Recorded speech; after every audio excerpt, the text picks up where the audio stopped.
a nós de boa vontade, podemos estar no calor dos nossos lares e optamos por estar aqui buscando esclarecimento dos nossos espíritos. Jesus se possa fazer presente nas nossas atitudes e também nos nossos corações. O tema da nossa conversa de hoje, gosto mais de pensar sempre num diálogo entre nós, é do capítulo 13 do Livro dos Espíritos, da primeira parte, que trata justamente quando termina a nossa experiência terrena, física, a nossa encarnação, e quando retornamos para a pátria espiritual. Especificamente, a gente vai tentar entender um pouquinho por que a gente tem tanto medo da morte. Isso é uma das poucas coisas que é certa nessa nossa jornada terrena.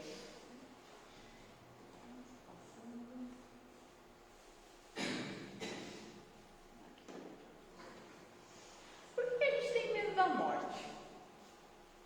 Se é a única coisa certa, ela é igual a todos os seres que estão aqui encarnados.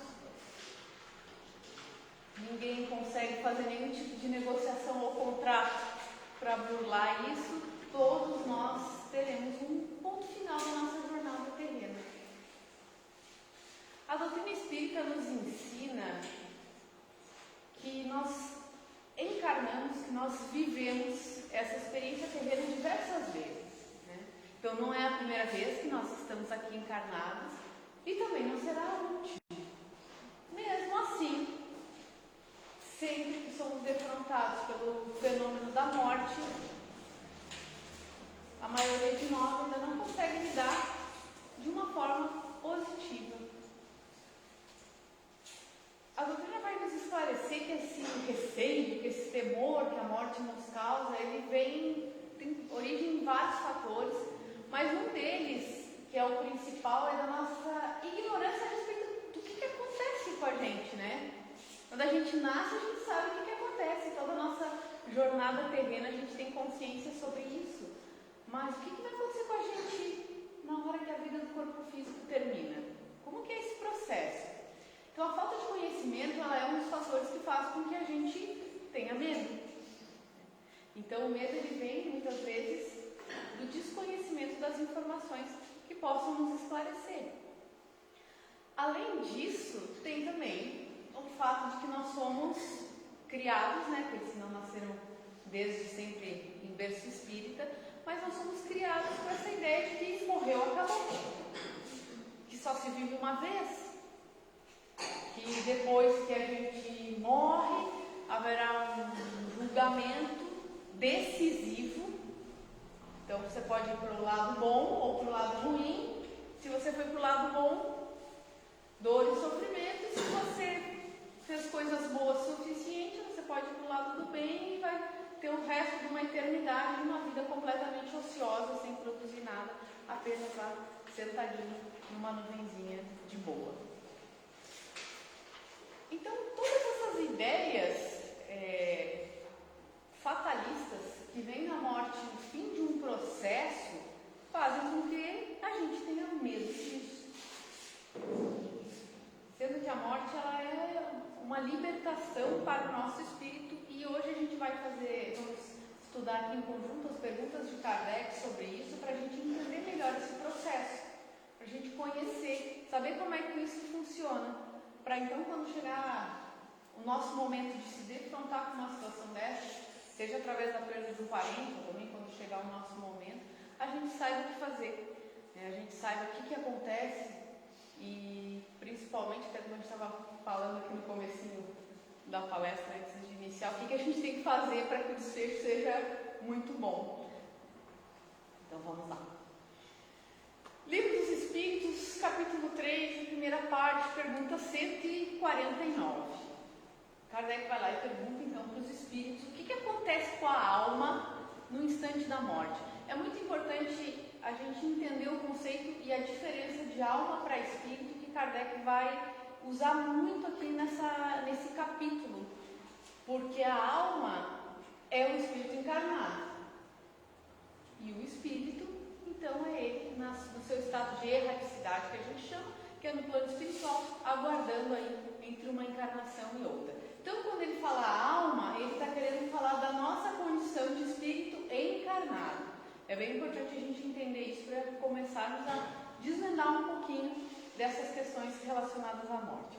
Então, Kardec, curioso como Kardec era um cara extremamente metódico, pergunta o que acontece então com a alma, com o nosso espírito encarnado, no instante da morte.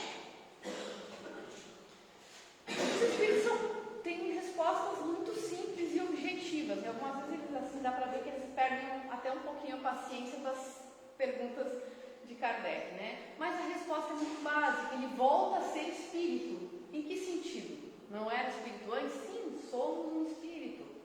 Mas muito principalmente nos libertamos dessa roupa física, que eu brinco que esse aqui é o nosso tamagotchi, né? A gente tem que alimentar, tem que ir no médico quando estamos doentes, temos que fazer exercício físico, temos que cuidar da alimentação, estamos enfim, temos que dar dormir bem, temos que dar uma boa manutenção para esse, vamos dizer, Chico Xavier, para esse jumentinho, para o corpo físico, que é o que nos leva na nossa jornada terrível.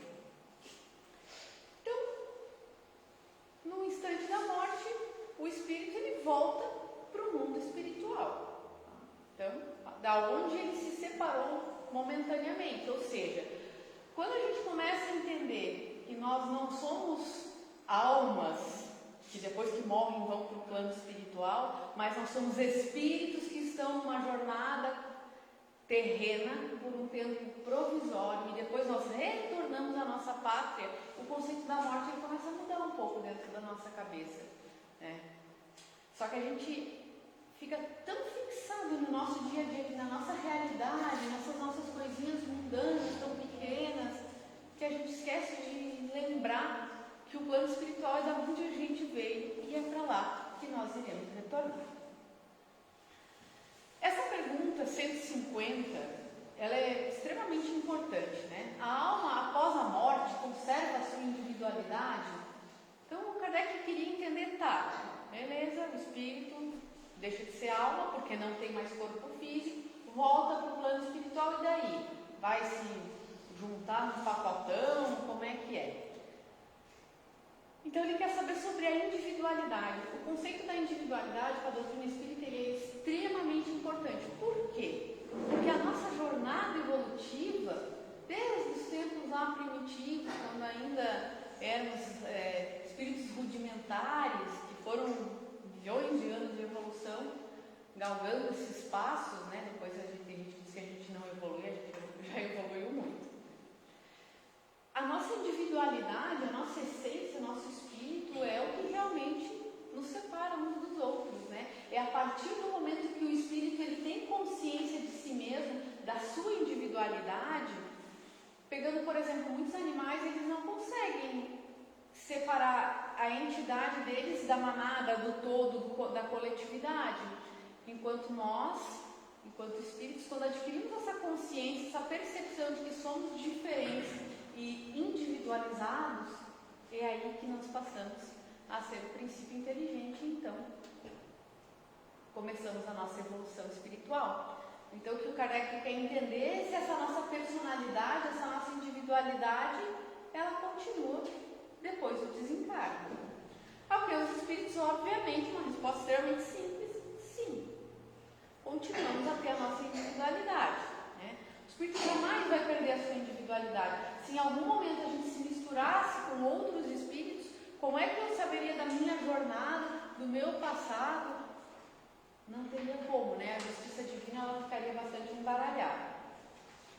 Mas Kardec, não satisfeito, que ele era um cara que não se contentava com uma resposta assim tão objetiva, ele continua a pergunta falando para os espíritos, né? Lembrando também que lá no século XIX as coisas eram mais complexas, a ciência não tinha tanta evolução quanto tem hoje, então muitos conceitos eram difíceis de serem entendidos pelo próprio Kardec mesmo, com toda a sua inteligência e seus métodos. Então, em muitos momentos ele questionava mais uma vez porque eram conceitos extremamente difíceis de se entender, né? Na época da codificação da doutrina espírita, lá entre 1850 e 1860, sequer existia energia elétrica, né? Que os Marshall e a gente estavam falando de fluidos, de energia, então conceitos extremamente complexos, por uma era que a ciência ainda estava, digamos, recém-aflorando em termos do que a gente sabe hoje entende como é a ciência. Então Kardec perguntou, né, como é que então a alma vai comprovar a sua individualidade, já que não tem mais o Tamagotchi aqui, como já não tem mais o corpo físico? Como é que eu vou saber que o Carlos é o Carlos, né, e a Aline é a Aline? Como é que a gente vai provar isso? E aí os espíritos começam a explicar um pouquinho mais sobre essa individuação. Primeiro pela questão do perispírito, que vai guardar, em geral, a aparência da última encarnação. Então aqui a gente percebe que para entender toda essa relação da morte, a gente precisa realmente começar a entender um pouco melhor a doutrina espírita, né? O que é o perispírito? Então a gente tem ali 3 elementos, vou chamar assim, que é o espírito. Vamos dizer que o espírito seja pura energia. Temos o perispírito, que não é nem espírito, e nem o terceiro elemento, que é o corpo físico. Então, entre o corpo físico e o espírito, aqui a gente tem coisas bem diferentes, né? Como se a gente tivesse água, óleo, e aqui no meio, então, a gente vai ter que ter algum terceiro elemento que vai conectar essas coisas, que não é nem uma coisa nem outra, nem é espírito e também nem é matéria, corpo físico. Isto é o perispírito. E o perispírito tem várias funções, uma outra palestra poderemos falar aí sobre o perispírito, né? Mas uma delas é servir de molde para o nosso corpo, enquanto bebezinhos, né, estamos reencarnando, e preservar essa nossa forma, essa nossa aparência. Geralmente quando desencarnamos, a gente vai falar um pouquinho mais para frente, quando ainda estamos ali num sentimento confusional, né, nós guardamos essa aparência dessa última encarnação, né? Depois que despertamos e, enfim, recobramos a nossa consciência, quem estiver nesse estágio evolutivo, né, a gente pode até dar uma rejuvenescida, né, pode dar um upgradezinho ali, melhorar, mas muitos acabam ficando com aquela aparência mesmo de quando desencarnaram. Então o perispírito ele é fundamental nessa individuação, inclusive para que os nossos entes queridos que irão nos reencontrar também possam nos reconhecer. Então o perispírito é fundamental na questão dessa identificação, que Kardec queria saber aí, tá, como é que eu vou saber que aquele ali é o espírito do Joãozinho que morreu uma semana atrás, né? Era isso que ele queria saber. Kardec era bem curiosinho, né? Foi assim que ele conseguiu codificar a doutrina. Não satisfeito, veio a pergunta B. A alma nada leva consigo deste mundo? Tá, entendi que através do perispírito eu vou conseguir identificar o Joãozinho lá. Mas o que mais o espírito vai levar desse mundo? Os perispíritos, novamente, respondem de uma forma muito simples: nada. Nada de material. Então, nesse momento, quando a gente começa a refletir sobre isso, a gente não gosta de pensar na morte, né? A gente pode pensar em qualquer coisa, no time que perdeu, no partido político, ou na fofoca que saiu quente aí, mas a gente não pensa na nossa existência, né? A gente esquece de lembrar que essa experiência terrena, ela tem uma data limite, né? Que a gente, graças a Deus, não sabe qual é. Imagina a ansiedade. Então, nada, não levamos nada daqui. O que a gente leva? Levamos o nosso conhecimento, tudo aquilo que nós aprendemos, levamos tudo aquilo que fizemos. E aqui eles, recortei só um pedacinho ali da resposta, né? Lembranças doces ou amargas, conforme a vida de cada um. Então, nós levamos só aquilo que realmente nós fizemos durante a nossa experiência terrena. Então, antes da gente se preocupar demais aí com os nossos bens materiais, inclusive tem muitos espíritos que desencarnam e por conta dos bens materiais eles não conseguem se desapegar e eles, em vez de seguirem a sua jornada lá no espiritual, eles ficam aqui, né, atrás da gente aí, atrás dos seus pertences, das suas posses. Sendo que nada desse mundo terreno levaremos para o mundo espiritual.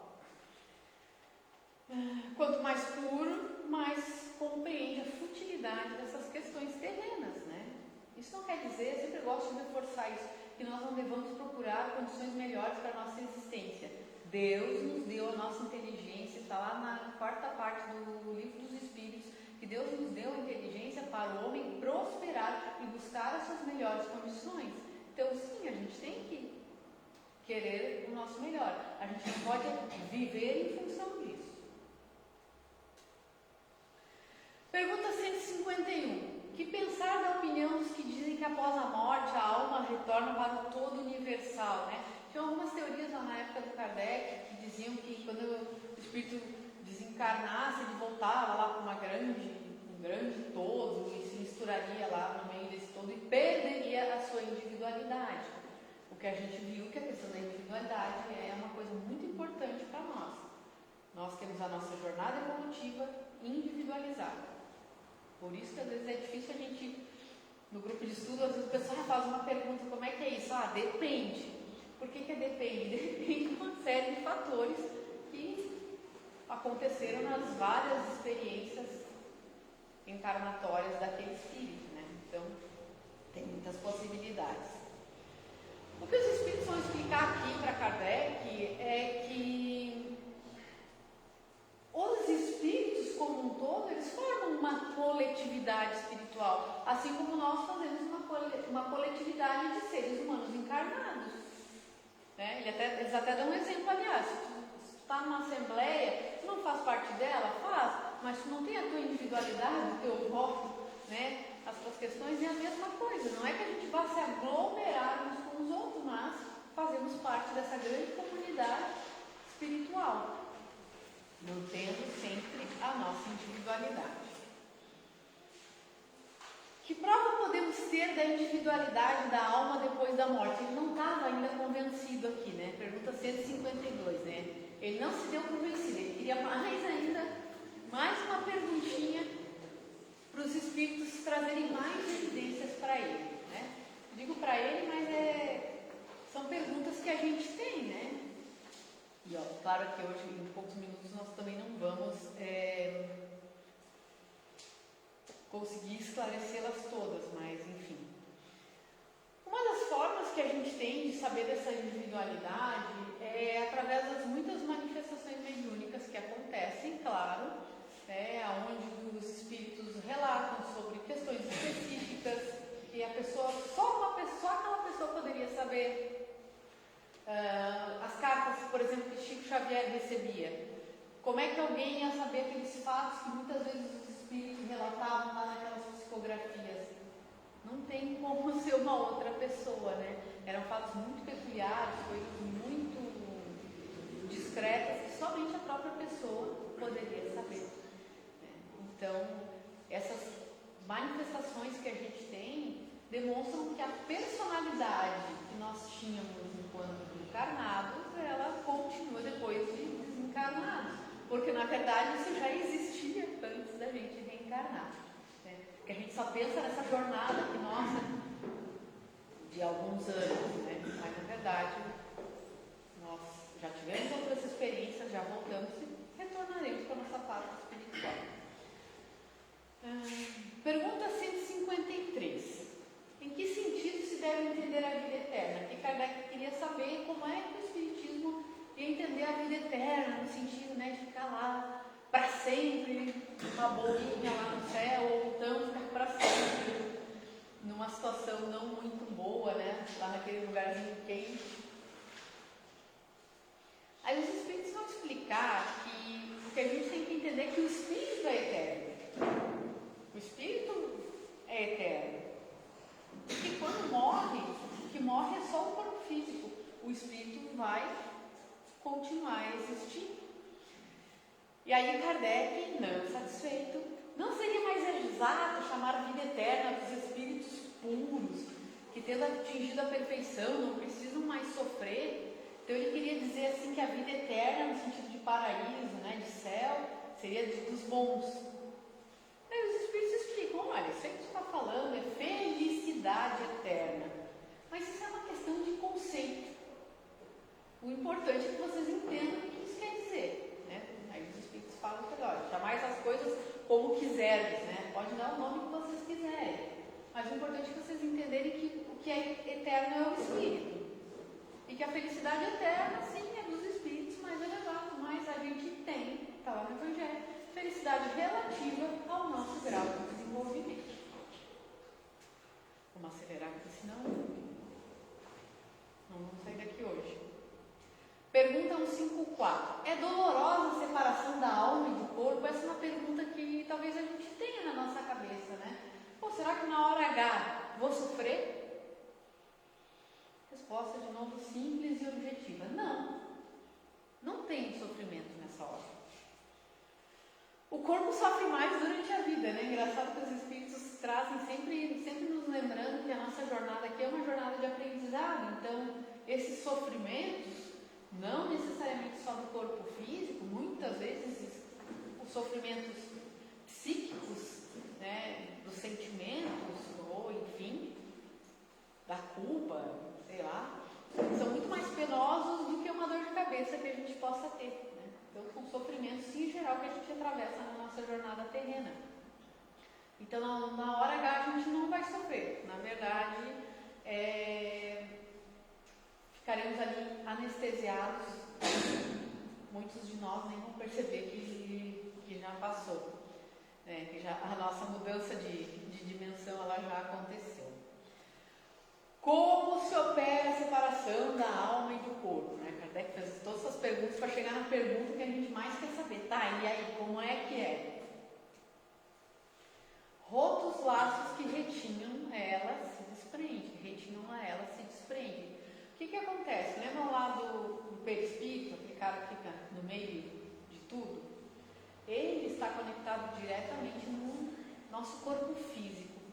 Quando chega a nossa hora, esses laços energéticos eles serão desamarrados. E quando se completa essa desamarração, então, fim da vida do corpo físico, espírito liberto, volta para a pátria espiritual. Aí Kardec vai mais a fundo um pouquinho.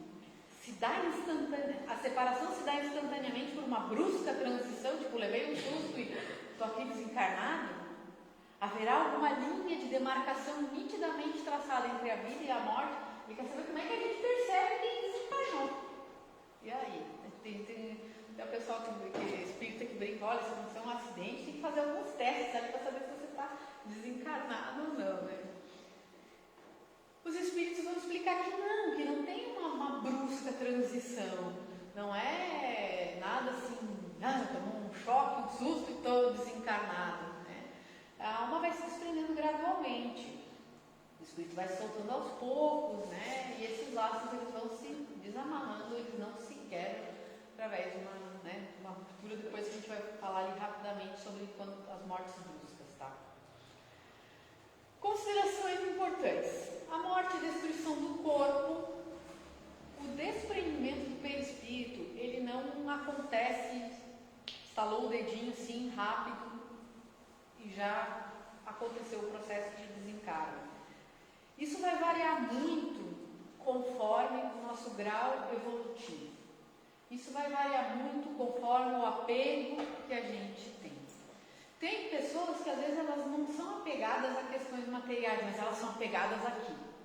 Elas não querem voltar, elas querem ficar aqui porque tem preocupações com a família, tem, sei lá, que tipo de preocupações.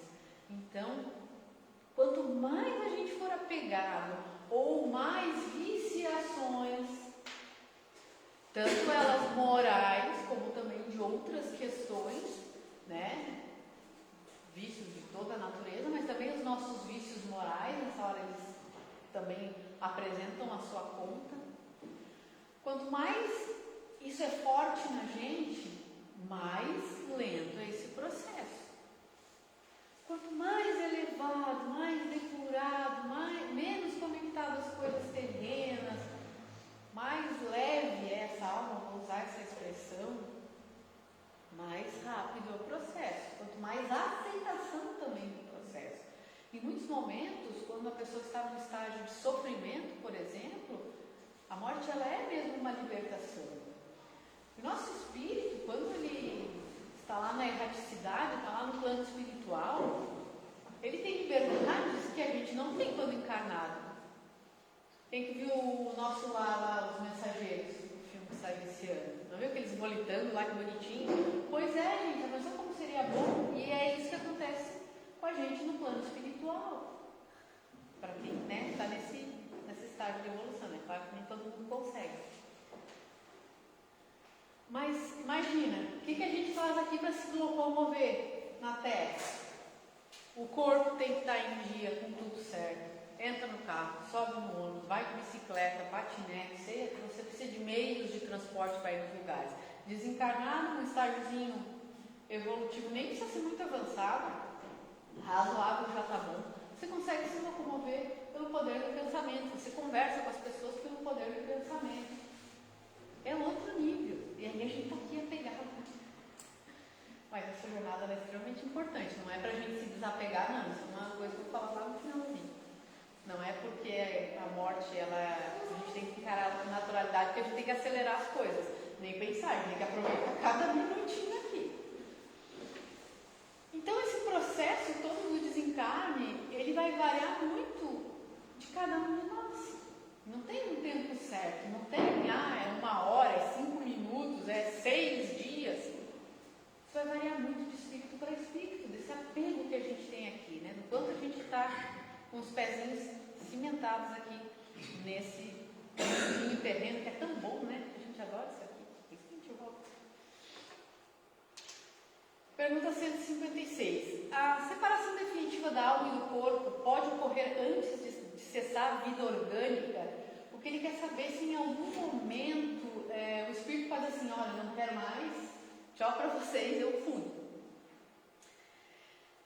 O que ele explica? Que às vezes a pessoa está num estado complexo de sofrimento e que o espírito acaba se desdobrando e acaba ficando mais afastado do corpo um tempo, às vezes naquelas experiências de quase morte, né, onde a pessoa vai lá, vê a luzinha, vai no túnel, enfim, tem uma série de experiências de EQM aí, que é interessante, tem bastante no YouTube, quem quiser olhar.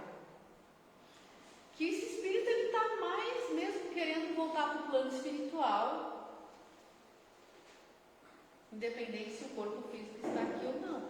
Mas o que a gente sabe, também está explicado aqui na doutrina, é que enquanto a vida do corpo físico não cessa, o espírito ele está conectado, ele está ali. Ele pode estar querendo dar o colezinho dele, né?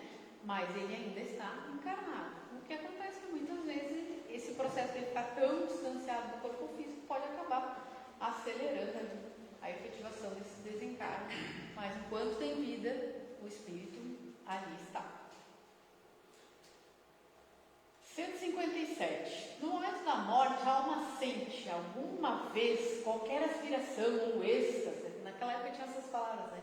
Que lhe faça entrever o mundo onde vai de novo entrar. O que ele quer saber? Se naquele momento ali que vai ocorrer a transição, o desencarne, se o espírito ele consegue visualizar, né? Ter um relance do plano espiritual, se ele consegue enxergar alguma coisa sobre isso.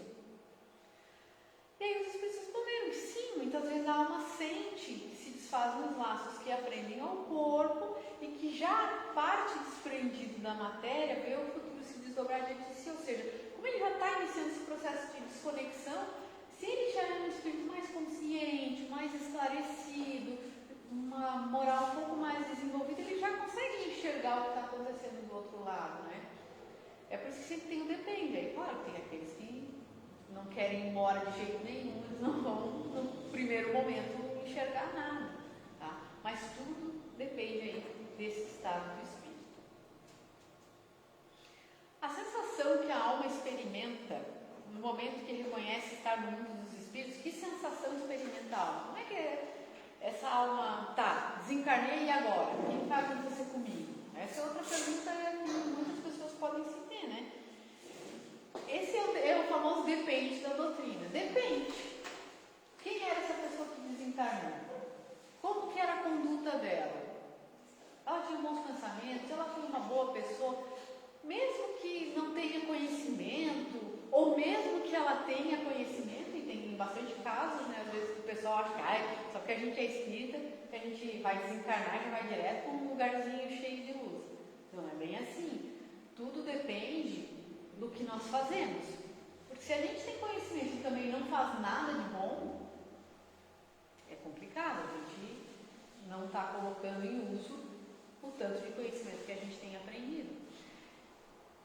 Então, tudo vai depender do grau evolutivo daquele espírito que está desencarnando.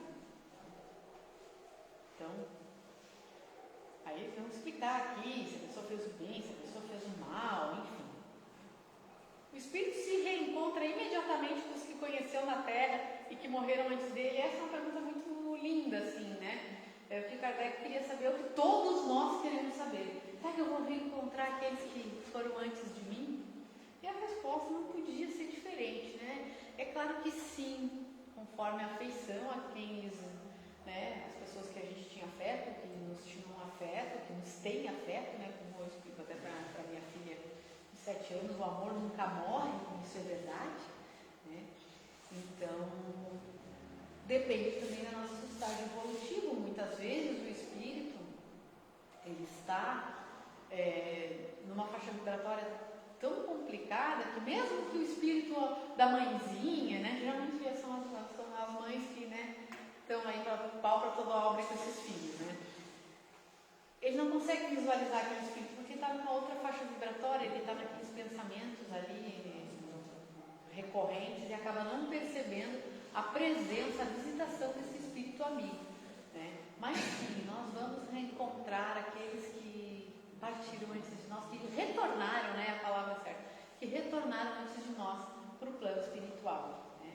Inclusive muitos deles devem estar aqui hoje, né, nos mandando aí suas boas energias com lindos sorrisos, né? Inclusive alguns vão ajudar a fazer essa transição do desencarne, né, da morte do corpo físico, libertação do espírito. Aqui que eu tinha falado, em caso de morte violenta e acidental, a separação da alma e a cessação da vida ocorrem simultaneamente. O que os espíritos estão explicando é que sim, né, em muitos momentos esses eventos traumáticos acontecem simultaneamente. Se não é simultâneo, é quase simultâneo, tá? Para que o espírito realmente complete, né, a desconexão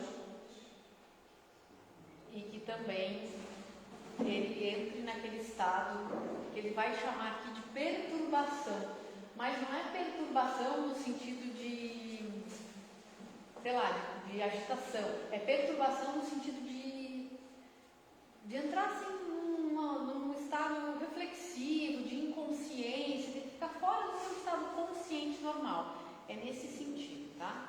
Que é essa pergunta aqui também. A alma tem consciência de si mesma imediatamente depois de deixar o corpo? A alma passa algum tempo nesse estado de perturbação. E aqui também vai depender muito do nosso conhecimento, do quanto a gente sabe, quanta culpa a gente está carregando no coração, mágoas. Tá? Então esse saber que estou desencarnado, ele não é tão imediato assim quanto a gente acha. Porque muitos espíritos nos trabalhos mediúnicos não sabem ainda que estão desencarnados, porque sentem fome, sentem frio, sentem uma série de sensações, não, olham para si mesmo e se enxergam como tais quais como eram, então não conseguem identificar que estão desencarnados. Então esse estado de perturbação é uma inconsciência para que justamente a gente não sofra nesse momento, não só nas mortes aí mais bruscas, como também na nossa desconexão normal. Essa perturbação que segue a separação da alma do corpo é a mesma para todos? Não, tudo vai depender do nosso grau de evolução, gente, das nossas vibrações naquele momento. Isso tudo é muito importante, né? Depois no finalzinho eles vão falar dos nossos pensamentos nesses momentos, tá? Então depende da elevação de cada um. O conhecimento, última pergunta, o conhecimento do Espiritismo exerce influência sobre a duração dessa perturbação? A resposta aqui ela é fantástica. Quando vai dizer sim, né? Sim, o conhecimento vai me libertar, mas muito mais. Sim, ele vai ajudar, claro, ele é de ajuda. Mas o que a gente faz, a prática do bem é o que mais vai nos ajudar. Não adianta nada eu ter conhecimento se eu não faço bem. Eu preciso praticar, eu preciso pôr a caridade em ação, né? A caridade é o amor em movimento, é o amor em ação.